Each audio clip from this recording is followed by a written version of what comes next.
Fabien Roussel, quelques mots de sécurité, parce que ce sont les gens modestes aussi qui souffrent les premiers des problèmes d'insécurité dans leur quartier, notamment provoqués par le trafic de drogue, de stupéfiants. Le président de la République s'est exprimé dans Le Figaro ce matin. Quelle est votre solution pour lutter contre le trafic de stupéfiants? D'abord, c'est un véritable fléau qui pourrit la vie de millions de nos concitoyens.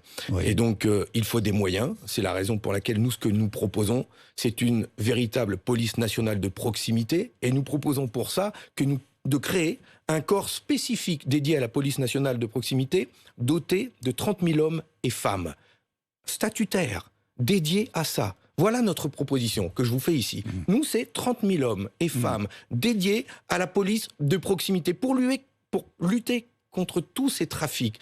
Mais il faut s'attaquer aux narcotrafiquants.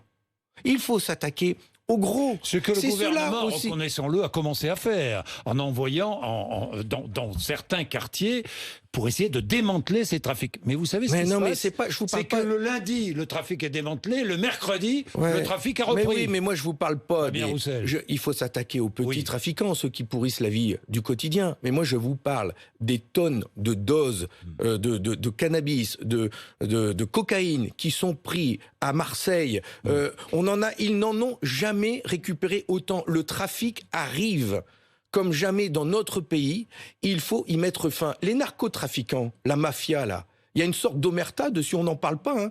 C'est des gars en chemise blanche, hein. C'est des cols blancs hein, aussi. Hein. D'ailleurs, l'argent des narcotrafiquants, il va se mélanger à l'argent d'évasion fiscale dans les paradis fiscaux. Donc si on veut s'attaquer aux narcotrafiquants, il faut s'attaquer aussi à la circulation de l'argent. Il faut aller pouvoir fouiller dans les comptes. Il va falloir interdire à ce que l'argent aille dans des paradis fiscaux où il est planqué et où il se mélange avec l'argent du business. Donc moi, je souhaite m'attaquer aux gros, aux narcotrafiquants. Et puis, la drogue, c'est une question de santé publique. Il faut d'abord traiter... Le président de la République veut ouvrir un grand débat sur la consommation de drogue et ses effets délétères. Vous approuvez ?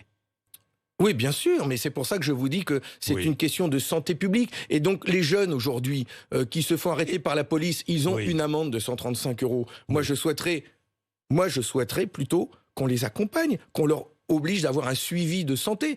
Je souhaiterais que l'on mette des moyens sur la prévention. Pourquoi on a supprimé autant de postes d'infirmiers, de médecins scolaires dans les collèges et les lycées, de psychologues? C'est Marie-Georges Buffet, dans sa commission d'enquête sur la jeunesse, qui a révélé qu'aujourd'hui, nous étions en souffrance de médecins scolaires, de psychologues dans nos collèges, dans nos lycées, dans nos universités. Et alors la drogue, elle pénètre, voilà, comme dans du beurre. Mais c'est pas...